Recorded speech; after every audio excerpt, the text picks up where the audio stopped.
Alright, so today I'm going to talk about what the experiencer is and implications for how we see morality. Because everyone thinks they have the true morality, and it's usually based on normalization, which is usually, or it has to be, non-reflective. They can't really be aware of their own conditioning. And the other one is an appeal to a familiarized authority. So when someone says this is mine, or obey my rules, it's my house, they're really saying that the state grants me this power, that this is mine. It's almost godlike to them. But they can't see that that's arbitrary too. It's just a disposition of familiarity. That's part of their dispositional personality. And this people that are tilted to this disposition or disposition to normality, they don't tend to see there's a disposition to utility also. That people get upset when things aren't useful. And you can imagine, if you do think like that, usually it's a generational difference, especially between Generation X and baby boomers.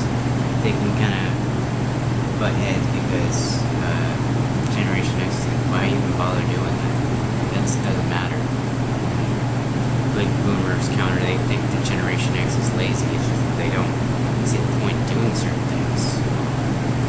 Baby boomers are really into security, safety, anything to do with money, for example. Checks and balances, and it's, you can see it in the bureaucracy too. It's all to make sure that the worst case scenario never possibly could ever happen, even though the chances of it ever happening are negligible compared to other immediate concerns. And it just creates a headache for people, for younger people, because they're like, dude, this is stupid. And so,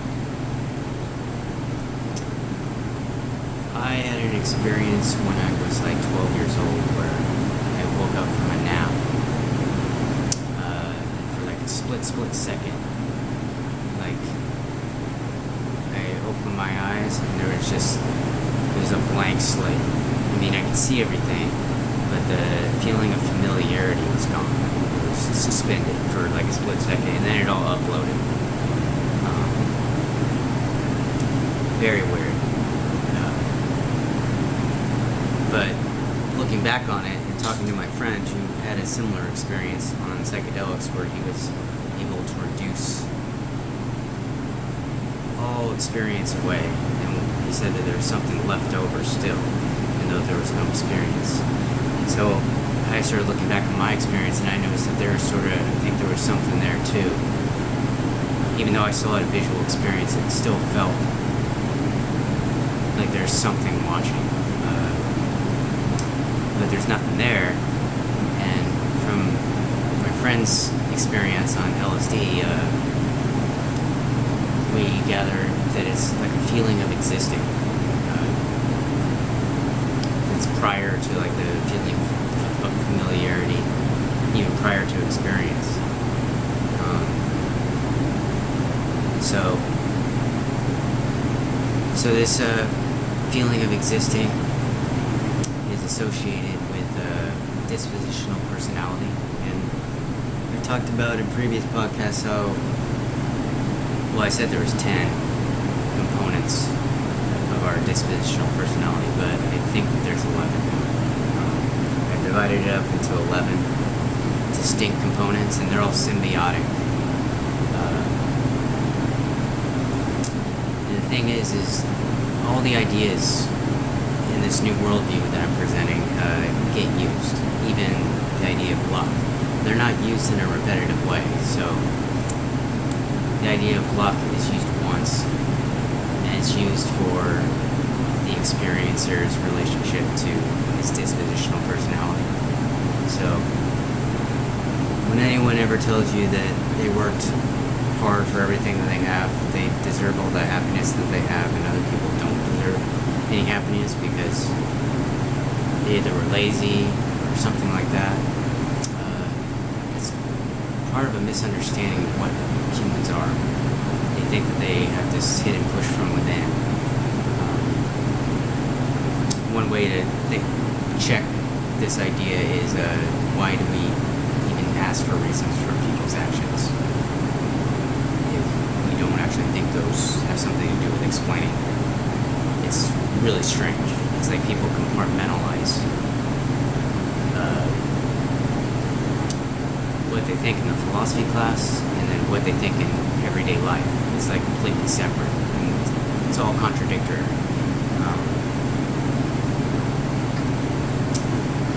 And someone might say, well, I don't always eat when I'm hungry, but in every situation, if you look at it closely, you can see that I didn't eat when I was hungry because there was another constraint. You can always see these constraints. It's just people aren't paying attention. They don't have any reason to pay attention. Life's fine. So my point is that is the basis for a new kind of morality. That utility is the true morality.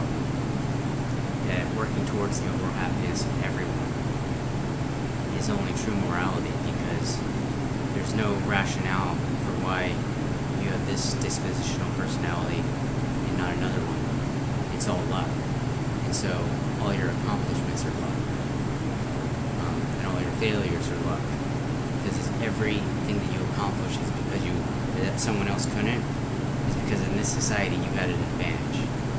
Even people say like, well, I have willpower. But willpower is just like pride and endurability. But if you don't have that, or the situation is harder than people think, a lot of people don't take context very much into account. They just really can't take a lot into account, period. So they're just always going to be biased towards like thinking the other people are lazy, and then their pride makes them inflate like what they do. So it's very difficult.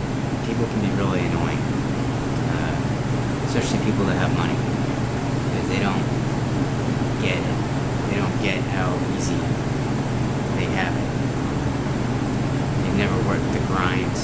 Then people that have, well, I don't like to call it mental illness, because when you start saying mental disorder, you're saying that someone's dispositional personality shouldn't be expressed. But the whole spectrum of dispositional personalities are expressed, and they're supposed to be expressed.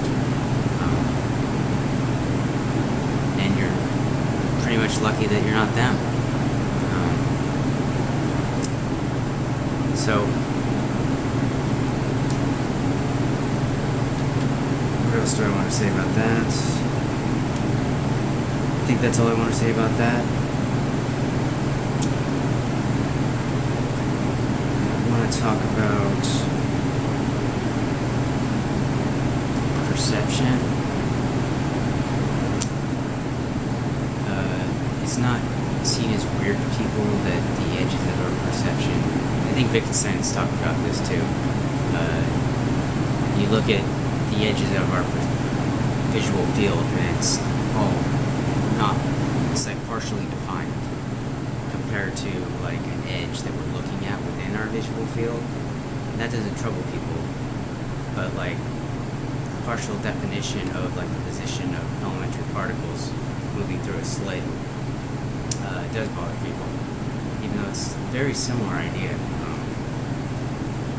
I've talked about in previous podcasts how the bottom of existence can't be anything at all. It has to be hollow. You can verify this with your own imagination. You can see that the bottom's always going to be hollow, no matter how much you fill it, or it's going to be infinitely deferred. And that leads to a Zeno-like paradox for change.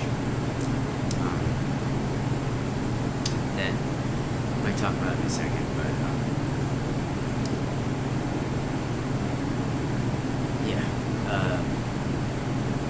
so element like electrons, say like the electrons atom, the outer edges, if you could think of that, if you could actually precisely define the positions of them, then you'd have to know a boundary to the electron. And the electrons don't have boundaries.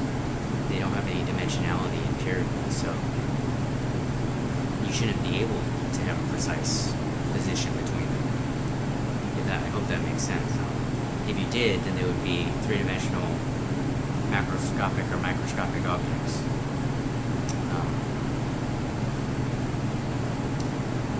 And then there would be no hollow bottom. And let me run through this. Likewise, if you could precisely define the direction that things are moving in, that's when you start to be able to conceive of an actual something moving. But there's no electron and there's no motion of an electron. This only exists symbolically. So there's like ordinary conception of mass, which used to be like molar mass, and then there's a symbolic version of mass. And there's a symbolic version of matter, which would be like an atom. And then the ordinary version of matter is just like, matter used to mean meter. So I think of that as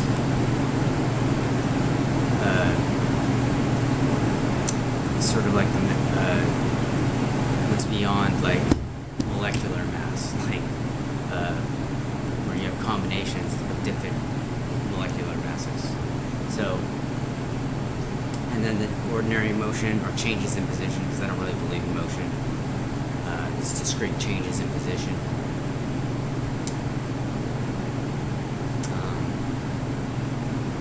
Yeah, so there's a symbolic version of changes in position too. There's no electron going through the slit. You can't say that something that exists in zero dimension. And people might say, well, conceivability, why is that important? It's important because it provides a limit. Because without conceivability as an actual limit to existence, then it's just anything goes. You can't suppose, like I talked about in previous podcasts, like superstring theorists talk about one-dimensional strings, and they talk about 11 dimensions, but that's not what's actually graphed on the screen. It's all three-dimensional. Why not any dimensionality? Once you accept one thing that's inconceivable, why not 100 dimensions? It creates this huge problem. So, if you don't want to fall into relativism, you need to stick within what's conceivable.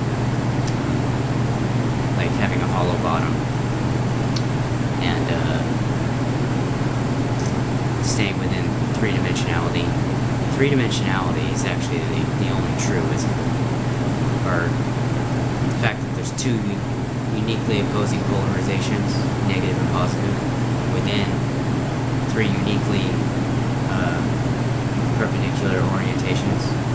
So I'll say there are three uniquely perpendicular orientations, and you go, why? And I'll go, because there are only three uniquely perpendicular orientations. It's like self-evident.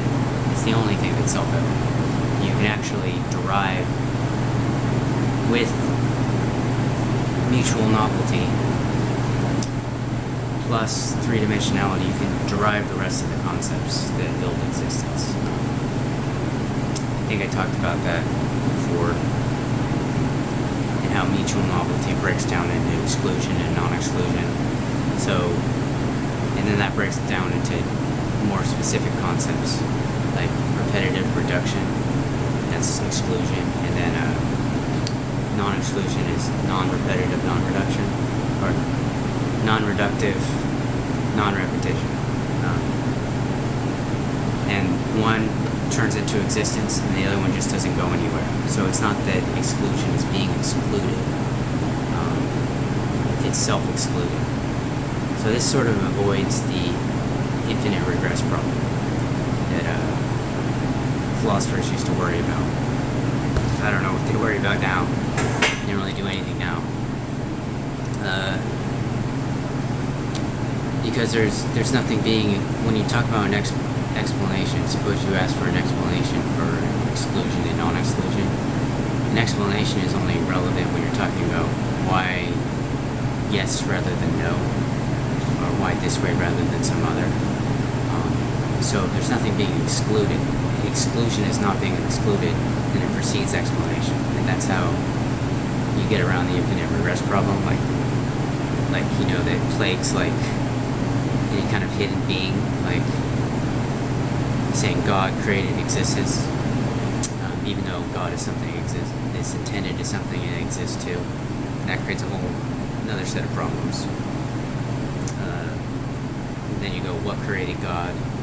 A meta-God, and then what created the meta-God? It's like an infinite regressive dominoes.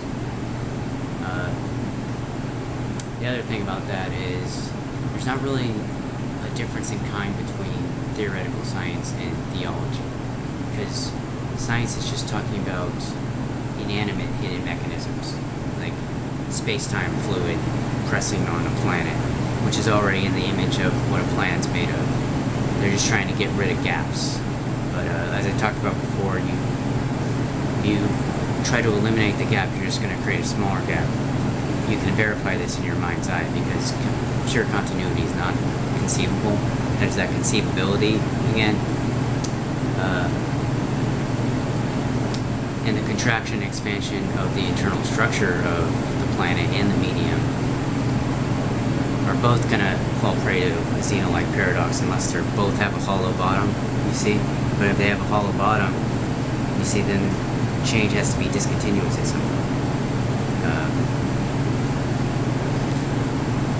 And so then you're stuck with these gaps that that bothered Einstein, because you feel like you need something to bridge the gap, which I call dispositions. Like even ordinary causation, there's a gap between the things that are seemingly making contact. Even the three-dimensional molecular arrays, there's a gap, and then they're composed of not anything at all, so it gets a little even weirder. You need a dispositions to explain the symbols, because I talked about how like the atom and like the electrons, they only exist symbolically within the three-dimensional molecular arrays. So when the molecular arrays come together in an event like two billiard balls, you get, it's still discontinuous, and you need a disposition for symmetrical exchange to explain, to bridge that gap.